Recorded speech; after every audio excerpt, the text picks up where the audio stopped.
Hello everyone, welcome to Mark's School.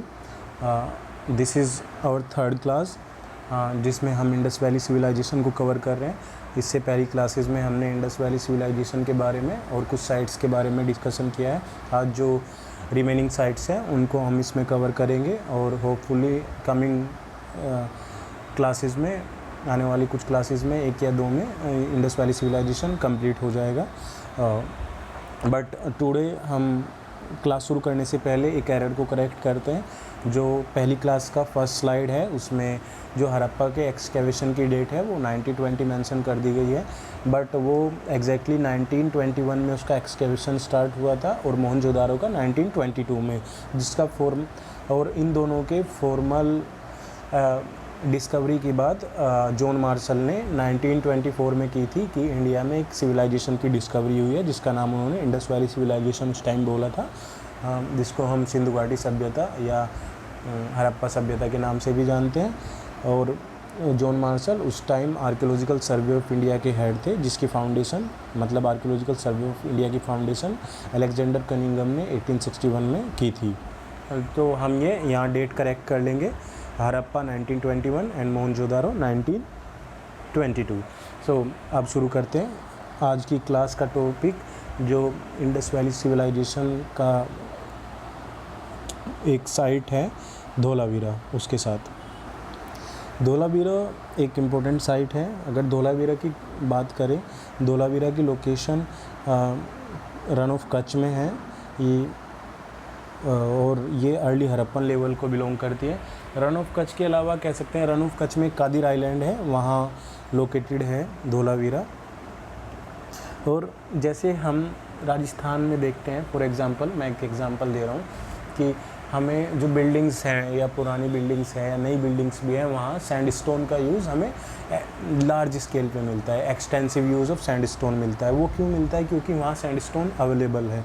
वैसे ही जहाँ Dholavira located है उस एरिया में सैंडस्टोन की अवेलेबिलिटी लार्ज स्केल में थी, अच्छी खासी संख्या में सैंडस्टोन मिलता है, तो वहाँ जो यूज़ है उस सैंडस्टोन का वो भी हमें लार्ज स्केल पे देखने को मिल रहा है।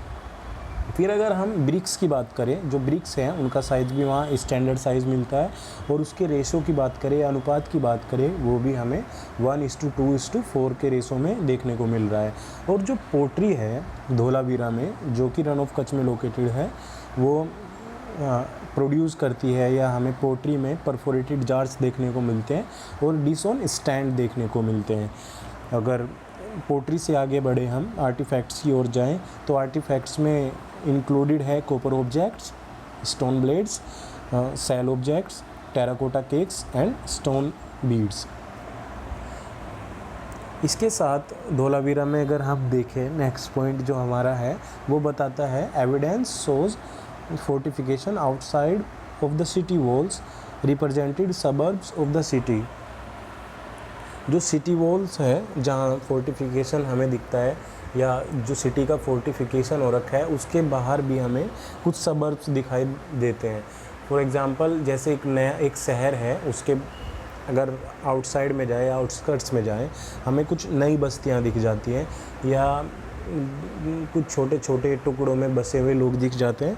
बेसिकली वहाँ सारी जो सिटी के अंदर फैसिलिटी होती है वो नहीं होती है, बट शुरुआती दौर का सेटलमेंट दिखता है, तो हम उनको सबर्ब्स बोलते हैं सिटी का। वो सबर्ब्स, उस टाइप के सबर्ब्स हमें वहाँ देखने को मिलते हैं। हो सकता है वो सबर्ब्स में गांव से लोग आए हों, या जो रूरल एरिया है वहाँ से क्राफ्ट्समैन आके रहने लगे हो, या जो शहर का कंजस्टेड एरिया है वहाँ से जो लोग जा कर के बाहर रहने लगे हो, वो कुछ भी हो सकता है। हम उसको इंटरप्रेट करने की कोशिश अपने पर्सपेक्टिव से या सोर्सेज के हिसाब से करते हैं। इसके साथ धोलावीरा में डैम्स भी या बांध भी देखने को मिलते हैं, और जो बांध है वो 2 स्ट्रीम्स पे मिलते हैं हमें। बेसिकली जो 2 स्ट्रीम्स हैं, मनहेर और मंडसर की, वहाँ हमें वो बांध देखने को मिलते हैं। नेक्स्ट जो साइट है is one of the important site exam point of view से, वो मोहनजोदारो है। मोहनजोदारो जो पाकिस्तान है, मॉडर्न डे पाकिस्तान, उसका एक प्रोविंस है सिंध, उसके एक हिस्से में है लकराना जिसको बोलते हैं। और अगर रिवर के अकॉर्डिंग हम देखें इसकी लोकेशन क्या है मोहनजोदारो की, वो 5 किलोमीटर दूर है इंडस से। अगर इसके एरिया की बात करें, ये जो मोहनजोदारो साइट है इसके एरिया कितना था या कितना एरिया ये कवर करती थी, लगभग ये अराउंड या सरका 200 हेक्टेयर के आसपास एरिया कवर करती थी, उससे थोड़ा ज़्यादा ये कम ये है। और जो पॉपुलेशन है उसकी पॉपुलेशन को कैलकुलेट करने की कोशिश की है। एक स्कॉलर थे फेयर सर्विस हिस्ट्री के, उन्होंने अनुमान लगाया है कि वहाँ 41,250 लोग के आसपास लोग रहते थे, दैट इज़ 41,250 पीपल। और जो मोहनजोदारो है वो हमें 2 माउंट्स में दिखती है, मतलब वहाँ हमें 2 माउंट दिखते हैं। माउंट को अगर आसान भाषा में देखा जाए या आम बोलचाल की भाषा में देखा जाए, जो एक बड़ा टीला होता है उसी को आर्कियोलॉजी की लैंग्वेज में माउंट बोलते हैं। और जो वहाँ से हमें 2 माउंट्स मिलते हैं, एक हायर होता है और एक लोअर होता है। अब हायर माउंट को जब हम एक्सकैवेट करते हैं पता चलता है ये हायर माउंट जो है वो साइज़ में स्मॉल होता है, और ये जो साइट की जो लोकेशन है उस या साइट का जो मैप है उसके वेस्टर्न साइड में लोकेट होता है। मतलब हायर माउंट स्मॉल होता है साइड में और वेस्टर्न साइड में लोकेटेड होता है। और ये हायर माउंट में और क्या क्या चीज़ें मिलती हैं, यहाँ सिटाडल मिलता है, great bath, granary and college of priests मिलता है, जिनके बारे में अभी हम पढ़ेंगे। और जो लोअर माउंट है, लोअर माउंट कम लार्ज होता है साइज में, हायर माउंट स्मॉल होता है साइज में। और जो हायर माउंट है हमने जाना है कि ये वेस्टर्न साइड में लोकेटेड है साइट के, अगर मैप की बात हम करें। और जो लोअर माउंट है वो ईस्टर्न साइड में है, means higher mount and lower mount are opposite to each other. Higher mount western side में और लोअर माउंट ईस्टर्न साइड में। और जो लोअर माउंट है इसमें हमें लोअर टाउन देखने को मिलता है। फिर बात आती है कि जो हायर माउंट में जिसकी हम बात कर रहे हैं, ग्रेट बाथ मिलता है। हम ग्रेट बाथ के बारे में क्या जानते हैं, ग्रेट बाथ से हमें क्या देखने को मिलता है वो देखते हैं। जो ग्रेट बाथ है, ग्रेट बाथ की जो टेक्नोलॉजी है, जिस तरीके से ग्रेट बाथ को बनाया गया है, उससे हमें पता चलता है कि ये one of the finest example है जो हड़प्पन या इंडस वैली सिविलाइजेशंस के लोग थे, उनकी इंजीनियरिंग स्किल को दिखाने वाला एक ये बेहतरीन एग्जाम्पल है। और जो ये ग्रेट बाथ है, हम इसकी अगर लंबाई और चौड़ाई की बात करें, ये 14.5 बाय 7 मीटर है, मतलब 14.5 इसकी लेंथ है और 7 मीटर इसकी ब्रेथ है। अगर इसकी डेप्थ की बात करें या गहराई की बात करें, 2.4 मीटर डीप है। अब जब हम एक जैसे फॉर एग्ज़ाम्पल अगर हम अभी कहीं अपने आंगन में या कहीं भी एक स्विमिंग पूल बनाने की बात करें, तो स्विमिंग पूल में पानी को रोकने के लिए हमें उसका लीकेज ख़त्म करना पड़ेगा। वैसे ही हड़प्पन सिविलाइजेशन में भी, इंडस वैली सिविलाइजेशन में भी लोग इस बात से अवेयर थे कि हमें इस बात में अगर पानी रोकना है तो उसके लीकेज को रोकना पड़ेगा। इसलिए उन्होंने वहाँ पे टाइल्ड ब्रिक्स का यूज़ किया और उस ब्रिक की सीमेंटिंग जिप्सम मोर्टार के यूज़ से की। और जो ये लीकेज को रोकने का उन्होंने तरीका अपनाया, इससे हमें अर्लीस्ट एग्जाम्पल मिलता है वाटर प्रूफिंग का, ना कि सिर्फ इंडियन सब कॉन्टिनेंट में बल्कि ऑल ओवर द वर्ल्ड। ये अर्लीस्ट एग्जाम्पल है वाटर प्रूफिंग का लीकेज को रोकने के लिए। फिर मोहनजोदारो में ही आगे बढ़ते हैं, हमें यहाँ क्या मिलता है। और फिर बात आती है कि हम्माम, जिसको हम हॉट एयर बाथ भी कहते हैं। जैसे अगर जो मेट्रो सिटीज़ हैं वहाँ पे जो जिम्नाजियम हैं उनमें एक्सरसाइज करने के बाद स्टीम बाथ लगे रहते हैं, ताकि बॉडी को रिलैक्स हो जाए और जो बॉडी पेन होता है उससे रिलीफ मिलता है स्टीम बाथ लेने के बाद। उसके मेडिकल में अलग अलग फ़ायदे होते हैं। वैसे ही जो मेसोपोटामिया में भी इस तरीके के हॉट एयर बाथ या हमाम मिलते हैं। इसलिए जो हिस्टोरियंस हैं एक जगह मिलती है उसमें जिसको वो हॉट एयर बाथ या हमाम कहते हैं। लेकिन कुछ हिस्टोरियन उसको कहते हैं कि मतलब उसके हमाम या हॉट एयर बाथ होने पर डाउट करते हैं और वो कहते हैं कि नहीं, ये हॉट एयर बाथ नहीं, ये ग्रेनरी है। तो अगर वो ग्रेनरी है तो उसके साइज़ को वो कहते हैं कि 50 बाय 27 मीटर ये इसका मेज़रमेंट है ग्रेनरी का। और जिसकी फाउंडेशन सॉलिड ब्रिक्स पर रखी गई है, सॉलिड ब्रिक फाउंडेशन है उसकी। और बाकी जो स्ट्रक्चर है फाउंडेशन के अलावा वो है, मतलब जो नींव है वो ईंटों से रखी गई है, और जो बाकी स्ट्रक्चर है वो एंटायरली वुड से बनी हुई है या लकड़ी से बनी हुई है। दूसरा इम्पोर्टेंट पॉइंट हमें मोहनजोदारो के बारे में ये पता है, ये एक डांसिंग गर्ल हमें यहाँ से मिलती है मोहनजोदारो से। एक कहते हैं कि एक डांसिंग गर्ल का जो स्टैचू है या छोटा एक मतलब एक बहुत ही फाइन एग्जांपल है, वो हमें यहाँ से मिलती है। फिर अगर हम बात करें कि जो मोहनजोदारो है, हमें यहाँ से अराउंड 700 वेल्स डिस्कवर होते हैं, मतलब 700 कुओं के लगभग हमें यहाँ से मिलते हैं। अगर हम इनको डिवाइड करें घरों की संख्या पर कि एक घर में कितने होंगे या घर के हिसाब से कितने कुएं हैं, तो ये बैठता है कि हर तीसरे घर में एक कुआं इन नंबर के हिसाब से यहाँ आ जाएगा। और जो ये वेल्स थे या कुएं थे, अगर इनकी गहराई की बात करें, these were 10 to 15 metres deep. और इनमें हमें लाइनिंग मिलती है, मतलब ये जो इनकी बाउंड्री होती है वहाँ फिसलन ना हो या ये मिट्टी नीचे ना खिसके, इसलिए वहाँ वेज शेप्ड ब्रिक से उसकी लाइनिंग हुई मिलती है, मतलब ब्रिक का यूज़ करके उसकी लाइनिंग कर दी जाती है कुएं की। फिर हम नेक्स्ट इम्पोर्टेंट साइट की बात करते हैं, हड़प्पा। ये वो साइट है जिसके नाम पर पूरे सिविलाइजेशन का नाम रखा गया है, हड़प्पा। और ये जैसे कि हमें एक चीज़ याद रखनी है, हम ज़्यादातर कंफ्यूज हो जाते हैं कि जो हड़प्पा है वो किस रिवर पर लोकेटेड है और मोहनजोदारो किस रिवर पर। मोहनजोदारो इंडस रिवर पर लोकेटेड है, और जो हड़प्पा है वो रावी रिवर पर लोकेटेड है। हड़प्पा का साइज़ कंपैरेटिवली कम है मोहनजोदारो के, दैट इज़ अराउंड 150 हेक्टेयर। और अगर इसकी लोकेशन की बात करें, रावी रिवर से या रावी नदी से 10 किलोमीटर दूर है। और इसमें जो हायर माउंड है वो हमें पता चलता है कि उसमें ग्रेनरी है। ग्रेनरी पे मैंने यहाँ क्वेश्चन मार्क लगाया है, इससे मतलब कहने का मतलब ये है कि जो हिस्टोरियंस हैं वो कंफ्यूज हैं कि ये ग्रेनरी है या किसी और पर्पज़ के लिए कुछ और स्ट्रक्चर है। दूसरा, यहाँ पे हायर माउंड जो है वर्कमैन्स क्वार्टर यहाँ मिलता है, और जो लोअर माउंड है उसमें हमें सिटाडल मिलता है। अगर हम उसके बाद सिटाडल देखें, जो सिटाडल है वो पैरेललोग्राम स्ट्रक्चर में मिलता है। हाँ, हम सभी ने 9th या 10th क्लास में पैरेललोग्राम स्ट्रक्चर देखा होगा किस तरीके से होता है। वो अगर नहीं देखा है तो उसको एक बार रिवाइज़ कर ले किस तरीके से होता है, या फिर हम जो सिटाडल का मेज़रमेंट है उससे भी हमें आइडिया लग जाएगा किस तरीके का होता है। जो सिटाडल है उसकी अगर चौड़ाई या लंबाई की बात करें तो देखते हैं कि उसका या उसकी स्ट्रेचिंग की बात करें वो कितनी दूर तक फैला हुआ था।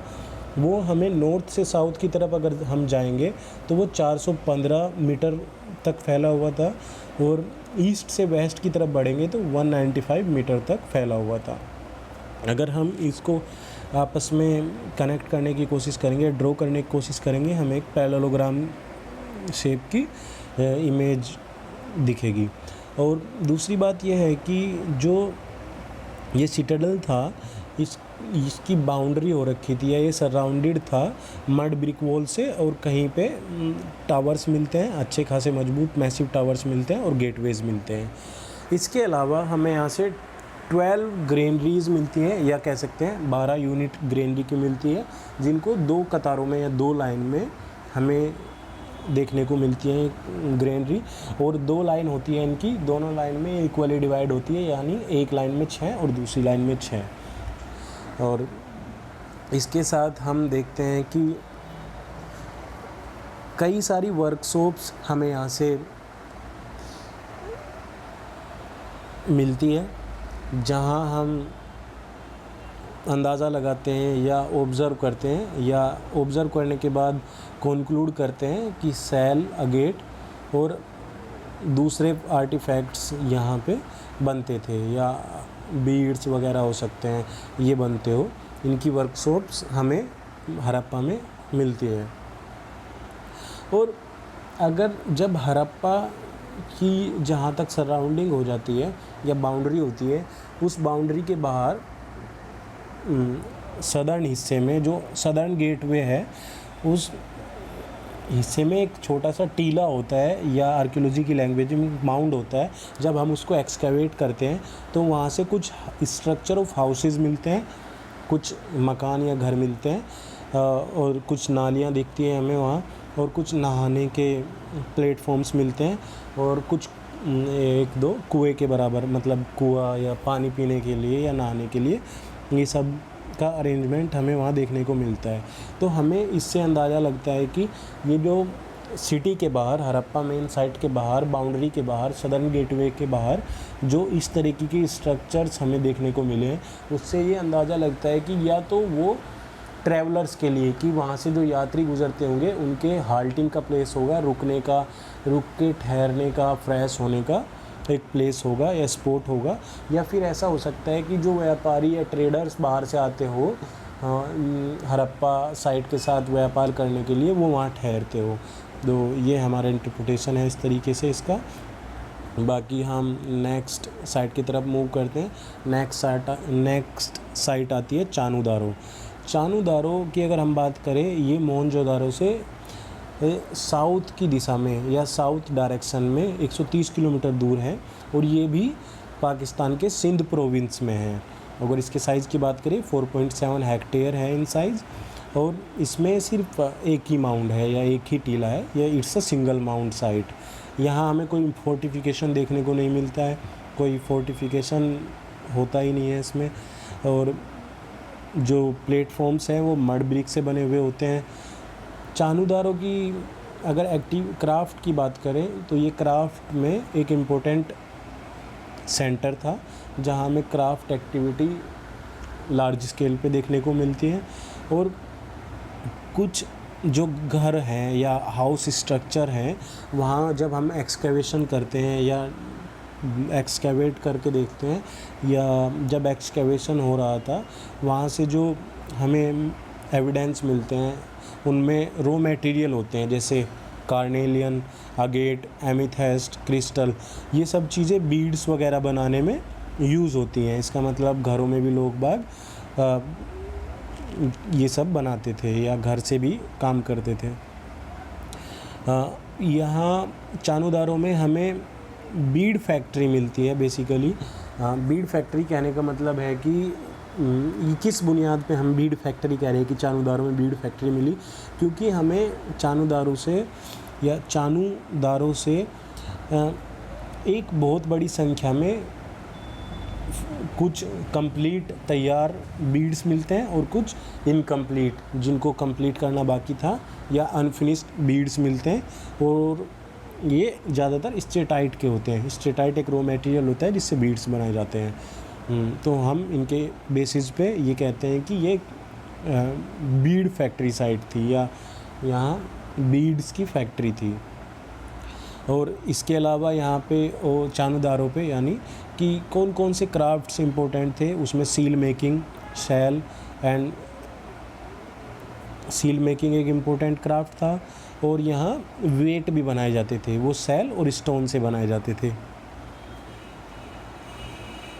फिर नेक्स्ट साइट है अलादीनो। ये कराची के ईस्ट में है, 40 किलोमीटर जब ईस्ट साइड में चलेंगे कराची के, हमें वहाँ अलादीनो साइट मिलेगी। और जो यहाँ कुएँ पाए जाते हैं या वेल्स पाए जाते हैं, वो उनका जो डायमीटर है, या उनके अगर एरिया की बात करें, डायमीटर हम लोगों ने मैथमेटिक्स में पढ़ा होगा डायमीटर क्या होता है।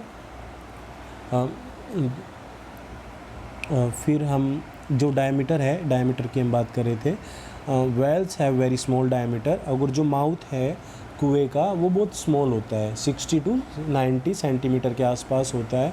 और यहाँ से हमें जो आर्टिफैक्ट्स देखने को मिलते हैं उसमें हमें कॉपर आइटम्स मिलते हैं, seals, terracotta, toy carts, triangular terracotta cakes, ये सब मिलते हैं। और अगर एक इम्पोर्टेंट डिस्कवरी की बात करें, जिसको हम कह रहे हैं कि an spectacular discovery is a jar containing profusion of gold, silver, bronze agate and carnelian ornaments. एक इम्पोर्टेंट डिस्कवरी अलादीनों से ये होती है कि यहाँ से एक जार डिस्कवर होता है जिस पे प्रोफ्यूज़न होता है gold, silver, bronze, agate and carnelian ornaments का। इन चीज़ों से, गोल्ड, सिल्वर, ब्रोंज, अगेट से बने हुए ऑर्नामेंट से इस जार पे प्रोफ्यूज़न हमें देखने को मिलता है। और इसके साथ साथ एक और इम्पोर्टेंट चीज़ हमें यहाँ से मिलती है कि एक मैसिव बेल्ट मिलती है जिसको हम कुछ नेकलेस भी बोलते हैं कई बार। इसमें हमें उस नेकलेस में 36 कार्नेलियन बीड्स होते हैं और ब्रोंज बीड्स भी होते हैं। और इसके अलावा एक multi strand necklace of silver beads हमें यहाँ से मिलता है। सिल्वर बीड से बना हुआ एक नेकलेस हमें यहाँ से मिलता है। फिर अगर लास्ट पॉइंट जो है आज की क्लास का वो है कि 2 साइट्स और हैं, पादरी एंड कुंतासी, जो कि सौराष्ट्र रीजन में है गुजरात के। और ये डेवलप्ड हड़प्पन होरिजन में आती है। जब हड़प्पा डेवलप हो चुका था उस टाइम की ये बात है जब ये साइट एग्जिस्ट करती थी या ये पॉपुलैरिटी में आई।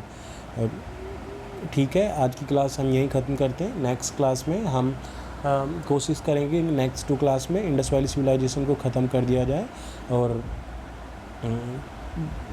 ठीक है, हम बस यहीं ख़त्म करते हैं। Thanks for connecting with marks school.